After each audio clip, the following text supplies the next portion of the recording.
All right, let's dive deep into the mind of the strategist, this time with Kenichi Ohmae. We're all about unlocking that strategic thinking, especially for those of you battling it out in the business world. Yeah, Ohmae was a real force, known for, getting straight to the point. And what's interesting is how spot on his ideas still are today. It's Yeah. like he was predicting the future or something. It's pretty amazing, right? Some ideas just, I don't know, they just last. One thing that really stuck with me was this thing Ohmae pointed out about, well, Japanese companies, they were totally dominating the global market, but a lot of the time they didn't even have these huge strategic planning departments like the ones you see in, Western companies. How do you explain that? Yeah, it's a bit of a head scratcher, right? But Ohmae says it comes down to like a different kind of strategic DNA. They were all about really understanding the market and what he calls those key factors for success, or KFS. So it's more about getting the lay of the land than getting bogged down in these fancy plans. Okay, so less about the plan itself, more about truly grasping how your market works. And instead of getting lost in all those complicated models, Ohmae is a big believer in good old-fashioned analysis. Remember that example with the Izushima vacation package? Oh, yeah, that's a classic. That travel agency offering those fixed packages, but they totally missed what customers actually wanted. Right. It's such a simple example, but it shows how breaking things down, even something like a vacation package, can uncover some hidden gems, opportunities you wouldn't have seen otherwise. Strategic thinking means taking control, not just going with the flow. Like, are you a passenger or are you in the driver's seat? I love that analogy. Yeah. And this whole analytical approach is key for anyone who wants to sharpen those strategic thinking skills, right? Break it down, see the parts, then figure out how to put them back together in a way that gives you an edge. Totally. It's like taking a clock apart so you can build a better one. But it's not just what we analyze, it's also how we ask the questions. Like with companies struggling with overtime. Instead of that whole, why is there so much overtime thing, Ohmae says, frame those questions so they actually lead to solutions. So basically, skip the complaining, go straight to fixing it. That would be a game changer in a lot of companies, right? How many get stuck in the why and never get to the how? It happens all the time. It's like driving with the parking brake on. But Ohmae gives us some tools, these core strategies, for breaking free and gaining that competitive edge. A big one is focusing on those key factors for success, those KFS we talked about. So in any industry, there are these crucial things that really determine success. The key is to figure out what those are for your market and then really go for it. Makes sense, but how do you know you're picking the right factors to focus on? Seems like you could easily, misinterpret things. Yeah, and that's where that deep market understanding comes in. There's this great example Ohmae uses about a copier company. They figured out that their KFS wasn't the price of the copier, but the cost of service. So they completely changed their pricing model, focused on offering amazing service, and it worked. Now that you mention it, I've heard of that strategy being used in other areas too, like software companies that prioritize customer support over, just adding more and more features. It's thinking outside the box. Ohmae also talks about building on relative superiority, basically playing to your strengths, right? What's that all about? Right, so you don't always have to reinvent the wheel. Sometimes the smartest move is to just double down on what you're already good at. And that can help you carve out your own space in the market. It's about taking what you're good at and making it, even better, something others can't easily copy. So it's not just about being good, it's about being uniquely good. Right. Right. But then there's that other strategy, pursuing aggressive initiatives. Sounds a bit risky. Well, it can be. But Ohmae isn't saying be reckless. It's more about constantly challenging the status quo, asking why all the time to find those hidden opportunities to innovate. Like, why do fluorescent light bulbs have to be, long and skinny? Why are they like that? Now that you mention it, yeah. They've been that way forever. Why haven't they changed? Exactly. Or think about movies. Why do we always watch them in the dark? Sometimes questioning those things we just take for granted, can lead to breakthroughs that others miss. Okay, I'm starting to see the power in that. It's like pushing those boundaries, exploring what's possible. And Ohmae uses some great examples from actual companies, right? Oh yeah, tons, like Toyota's Kanban system, which totally revolutionized manufacturing, or how film processing got transformed from this long, complicated process to something way faster and more efficient, all because someone asked why. So it's like these companies have a built-in disruption radar, always looking for ways to improve, to innovate. We've got focusing on KFS, building on what you're already good at, and then this aggressive initiative thing. So that's 3. What's that 4th core strategy for gaining a competitive edge? It's called exploiting strategic degrees of freedom. It's about figuring out where you have the most flexibility to make strategic moves and then going all in on those areas. Like, imagine a chess game. You need to figure out which pieces can really change the game. So knowing where you have room to maneuver and then using that to your advantage, like in a crowded market, maybe it's offering an amazing customer experience, something that sets you apart. Or if things are changing really fast, maybe it's being able to adapt quickly to all those new trends. Exactly. It's all about those leverage points. You know what? That reminds me of the example with the microwave oven design. Remember that one? Oh, yeah. That one was a great example of how thinking outside the box, breaking those traditional design boundaries can lead to a really innovative product. These strategies are all great, but it feels like a lot to manage. How do you make them work together? Well, that's where Ohmae's strategic triangle comes in. It ties everything together. The whole thing is about understanding how the corporation, the customer, and the competition all interact. You mentioned that earlier. Sounds simple enough, but I'm sure there's more to it than meets the eye. Oh, definitely. It helps you analyze any situation, any business situation, by understanding how those three forces interact. The idea is a good strategy aligns your company's strengths with what customers need and gives you an advantage over your competitors. So it's not just about being good, it's about being good in a way that matters to your customers and sets you apart from the competition. Finding that sweet spot where it all clicks. Exactly. And then to really make it work, he introduces this idea of strategic planning units, or SPUs. It's about organizing your company so you can really address those specific customer groups and handle the competition in each market. So SBUs are like, I don't know, mini strategy hubs within a bigger company, each focused on a specific part of the market. Makes sense, especially for companies with a lot of different products or services. And it all ties back to that strategic triangle, right? Right. And there's more. Ohmae dives deeper into market segmentation, saying that, truly understanding your customers is crucial. No, this is where it gets interesting. Market segmentation. It's something I hear people talk about a lot, but honestly, I'm not sure I totally get it. Well, it's about understanding that your market isn't just one big group of people. There are different groups, and they all have their own needs, their own motivations, what they're looking for. So instead of trying to appeal to everyone with the same message, you're tailoring your strategy to resonate with specific groups, like hitting each target audience right in the bullseye. Exactly. And here's where it gets strategic.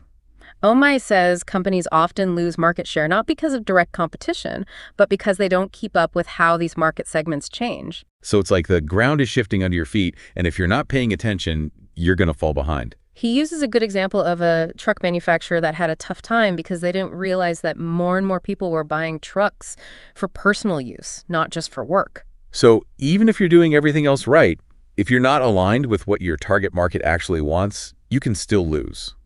It's a good reminder to stay informed. Absolutely. And adapt your strategies as you go. Okay, this is starting to click now. We've got the strategic triangle for understanding the whole market, SPUs for focusing on specific parts of it, and market segmentation for tailoring your strategy to specific groups. But how do you actually put all of this into action? It's one thing to understand it, but another to, get results. Well, that's where those functional strategies and resource allocation really come into play. You've got this great plan, but it's just a plan, right? Unless you've got the right people and the resources to make it happen. So it's not just about that high-level strategy. It's about making sure all the parts of the company are working together, like an orchestra, where every instrument has to be in sync to create the music. That's a great way to put it. Functional strategies are all about making each department, engineering, sales, marketing, all of them work as efficiently as possible so they all contribute to that bigger strategy. So everyone's on the same page, playing their part. What about resource allocation? Isn't that where things can get, a little tricky?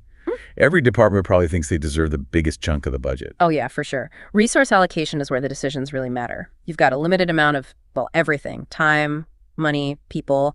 You've got to decide where to invest those things to get the biggest return. It's like Ohmae talks about it, like managing those, what are they called, stopcocks? On an investment tank, you're carefully choosing which areas to open up and let those resources flow. I like that. So it's not just about spending, it's about spending strategically. Yeah. Ohmae used that example with Fujitsu's make-buy policy to illustrate this. Can you refresh my memory on that one? Oh, yeah. Fujitsu realized they could actually get ahead by changing how they allocated their resources. Instead of trying to make everything themselves, they figured out which parts they should make in-house and which parts they should just, outsource. Oh. Ended up saving money and being more efficient. They focused on their strengths and got help with the rest. It shows how smart resource allocation can really make a difference. It's working smarter, not just harder, right? Exactly. It's about making those tough choices and putting your energy where it counts. This all connects back to that bigger picture of strategic thinking. It's not just about having a plan. It's about being flexible, responsive, and, well, seeing those changes coming and knowing how to adjust. Which kind of makes me wonder, how do you actually get that kind of foresight? We don't exactly have crystal balls, right? Maybe not crystal balls, but Ohmae gives us some tools that can help us, see what's coming. He makes the point that even with all the data we have now, we can't predict the future perfectly. So a little humility goes a long way. Absolutely. Knowing that we don't know everything actually helps us be more adaptable and change our strategies when we get new information. He also reminds us that, change is expensive and it's hard. And sometimes we get stuck, whether it's in our systems or even just our mindsets, and that can stop us from making those smart, forward-thinking decisions. It's so easy to get comfortable doing things the way you've always done them. But Ohmae is saying it's not just about making the right decisions, it's about making them at the right time. Timing is key, right? It really is. Ohmae says it's so important to recognize those opportunities when they pop up and to be bold enough to make those moves, even when everyone else is hesitating. He even suggests that sometimes the best time to make a move is when everything seems, really bad. When everyone else is freaking out, that's when a strategic thinker can take advantage of the situation. Exactly. It takes courage, conviction, and a willingness to, go against the flow. But those who can do that, they're the ones who can really make a difference. Okay, that's inspiring, but it also sounds a little intimidating. How do we actually develop that foresight? How do we break free from that here and now and start thinking ahead? Well, he lays out a pretty clear process, 3 steps. First, you've got to define the space you're operating in, that business domain. So before you even start making a strategy, you need to understand the rules of the game, the boundaries you're working within, like scouting out the terrain before you start the journey. Right. Once you've got that figured out, the second step is to kind of project those forces that are at work in your business environment. What are the trends, the patterns, those new technologies that are changing your industry? Think about how those things might play out in the future. Make an educated guess about the most likely scenario. It's like connecting the dots, right? Yeah. Trying to create a roadmap for the future, not just reacting to what's happening right now, but anticipating what might happen. Exactly. And then the final step is to, focus your resources on a few key options based on that roadmap you've created. It's about making tough choices, putting your efforts where they'll have the most impact, instead of trying to do everything at once. Don't put your money on every horse in the race, right? Pick your winners and back them. Perfect analogy. Ohmae's point is that making strategic decisions means taking risks, but calculated ones. It's not about being reckless. It's about making informed choices based on your analysis and your understanding of what's going on. Okay, so we've got a roadmap for those forward-thinking decisions. But then, how do you actually make those decisions work? Having a great plan is one thing, but you've got to be able to execute to get everyone on board. And that's where the muscle comes in. Remember we talked about Ohmae's observation about Western companies sometimes focusing too much on planning and not enough on execution? Yeah, that separation of muscle from brain idea. It's like having a fancy car, but the engine doesn't work. Exactly. He saw a different approach in a lot of Japanese companies where there was much more focus on getting things done, on execution. It's like the difference between talking about climbing a mountain and actually, putting on your hiking boots and doing it. And he even says that some Western companies have too much strategic planning, which can lead to them overthinking things and not being able to adapt quickly to changes. They get so focused on making the perfect plan that they never actually, use it. Exactly. It's all about finding that balance between thinking and doing. And building a culture where doing things, taking action, is just as important as the planning part. It's not enough to have a good strategy. You need a team that can actually make it happen. That's it. It's about giving people the power to take ownership, to be part of the process, to feel like they're contributing to the company's success. So how do you create that kind of culture? What are the ingredients? Ohmae says it's super important to communicate clearly, to make sure everyone understands the vision and is working towards the same goals. Get everyone rowing in the same direction. Yeah. And to create an environment where people feel comfortable taking risks, trying new things, even if they might fail. It's about encouraging that entrepreneurial spirit within a company. If everyone's too afraid to make a mistake, you'll never innovate. Right. And it's important to celebrate when things go well, to recognize what people contribute, and to build a culture where you're always trying to improve. It's not about being perfect, it's about always getting better. It sounds like leadership is crucial here. It takes a good leader to create an environment where people feel valued and trusted and empowered to make a difference. Absolutely. And Ohmae points out how important it is for leaders to be able to inspire people, to communicate that vision clearly, and to create that feeling of everyone being united and working towards the same mission. It's not just about the strategy itself. It's about having the right people and the right culture to make that strategy work. It's like, I don't know, a recipe where you need all the right ingredients to make something delicious. That's a great way to put it. And speaking of ingredients, there's another key element of strategic thinking we should talk about: creativity. Ah, that spark of innovation. Yeah. But is creativity something you can actually, develop? Some people just seem naturally creative, don't they? There are definitely differences between people, but Ohmae says that even people who don't think of themselves as creative types can learn to think outside the box. So we can all tap into that inner innovator, even if it's been hidden for a while. We can. And he lays out 3 conditions that are really important for fostering creativity. First, he calls it an initial charge.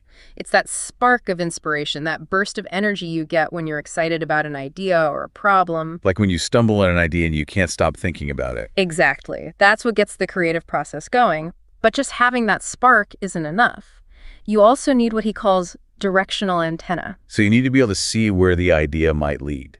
Right. It's about being sensitive to trends, to opportunities, those little hints that other people might miss. It's about seeing the potential in something that other people might overlook. It's like having a sixth sense for innovation. And then the third condition is what he calls a capacity to tolerate static. Static, like interference or resistance? Exactly. It's about being able to stick with an idea even when you face doubt or criticism, even when you hit roadblocks. So creativity isn't just about those light bulb moments. It's about having the toughness to push through the challenges and actually turn those ideas into something real. Exactly. He uses some good examples to illustrate this. There's Dr. Kenichi, who had this incredible knack for sensing flow, anticipating problems before they even happened. And then there's Soichiro Honda, who wouldn't give up on developing that clean engine even when everyone told him it was impossible. They had this unshakable belief in their ideas and the willingness to make them happen no matter what. They weren't afraid to question the accepted way of doing things and push those boundaries of what was possible. So we've talked about foresight, execution, and creativity. It feels like we're getting a pretty good picture of what makes a strategic thinker. You mentioned earlier how impressed Ohmae was by how Japanese companies did things. What else can we learn from them? Oh, there's a lot to learn from how they approach strategy. One thing Ohmae really highlights is their strategic use of technology. And it's not just about having the newest gadgets. It's about using technology in a way that supports their goals. So it's not technology for its own sake. It's about using it as a tool to get things done. Exactly. He talks about how Japanese companies are really good at licensing and adapting existing technology to get an edge. They understand they don't have to invent everything from scratch. Sometimes it's smarter to build on what's already out there. It's like building on what others have already done, right? Right. And they're also great at taking this step-by-step approach to marketing, starting small with specific segments and gradually growing instead of trying to conquer the whole market at once. It's like building momentum, testing the waters before you jump in. Exactly. Ohmae also points out how they're good at managing their finances, keeping that leverage high, while also keeping their eye on those long-term growth opportunities. It's playing the long game, not getting distracted by quick wins. And finally, he talks about how good they are at choosing their battles. They try to avoid direct confrontations and instead look for those areas where they can really create an advantage. They're strategic about how they compete. They know when to fight and when to, outmaneuver. Exactly. And these are all lessons that any business can use, no matter what industry they're in or where they are in the world. So it's not about copying the Japanese model exactly. It's about understanding what made them successful and using those principles in your own situation. It's like taking a recipe from a great chef and adding your own personal touch. That's a great way to think about it, and that's what makes the mind of the strategist so helpful. It's not a rule book, it's more like a way of thinking, some principles that you can apply in a lot of different situations. It's about developing that strategic mindset, being able to see the bigger picture, anticipate the challenges and the opportunities, and make the decisions that will help your company succeed. And that leads us to the final piece of the puzzle, which is developing a strong strategic vision. It's about more than just having a plan. It's about having that clear sense of purpose, being able to see beyond the horizon, and guiding your company towards its future.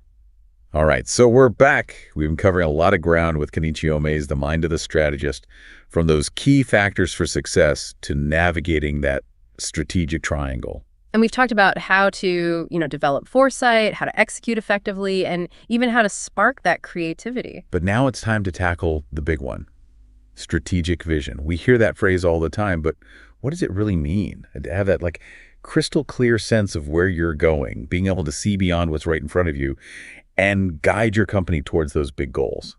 It's interesting. People talk about strategic vision like it's some kind of, magical power that only certain people have. Yeah. But Ohmae says it's much more down to earth than that. It's not about looking into a crystal ball. It's about developing a way of thinking, a mindset that's all about analysis, challenging those assumptions we all have, and always looking for ways to create value. So it's less about having all the answers and more about asking the right questions. Exactly. And being open to the idea that those answers might change as things change around you. Right. A strong strategic vision isn't something you write down and forget about. It's something that guides your decisions, helps you prioritize what's important, and keeps you on track even when things get tough. Remember that analogy Ohmae uses, the one about the deer in the headlights? Oh, yeah, that's a good one. He compares companies without a clear vision to a deer that's frozen in fear, can't react to the danger. It's a reminder that not taking action or just following everyone else can be just as bad as making the wrong move. Definitely. It's like that saying, if you don't know where you're going, any road will get you there. But in business, that can be dangerous.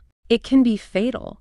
Having a strategic vision is about shaping your own future, steering your company towards where you want to be, not just reacting to what's happening around you. Okay, but how do you actually develop this strategic vision? Where do you even start? Well, Ohmae says it starts with challenging those constraints, those things that we often think of as limits we can't overcome.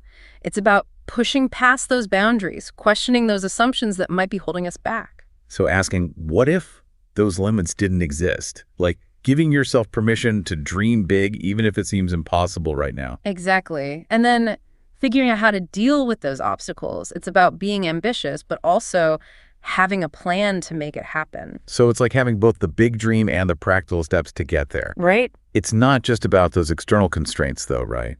There are also internal ones, those beliefs we have that can hold us back just as much. Absolutely. Ohmae is all about questioning those strategic assumptions, those things we just accept as the way things are. He loves asking why all the time. Why do we do things this way? Is there a better way? It's about challenging the status quo and looking for new perspectives that could lead to those breakthrough moments. So being intellectually curious is a key part of strategic vision. Being willing to get out of your comfort zone and explore new possibilities. Definitely. And it's not just about questioning things for no reason. It's about being open to new ideas, new ways of thinking, and new ways to solve problems. It's about being humble enough to admit that you don't know everything and being willing to learn from others. So we've got to challenge those constraints, question those assumptions. What else is important for developing that strategic vision? This one's crucial, especially nowadays with how fast things change.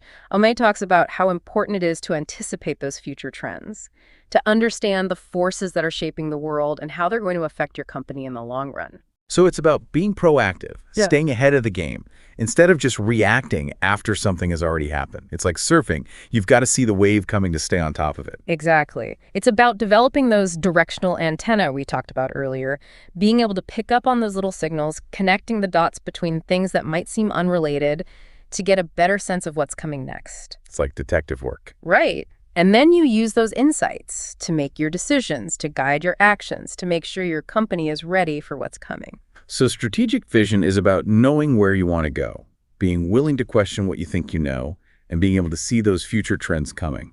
It's about being proactive, adaptable, and always looking for ways to create value. It's about a way of thinking that embraces change, that looks for new possibilities, and that's brave enough to go after those big opportunities that will shape a better future. It's amazing how relevant Ohmae's ideas still are, even after all these years.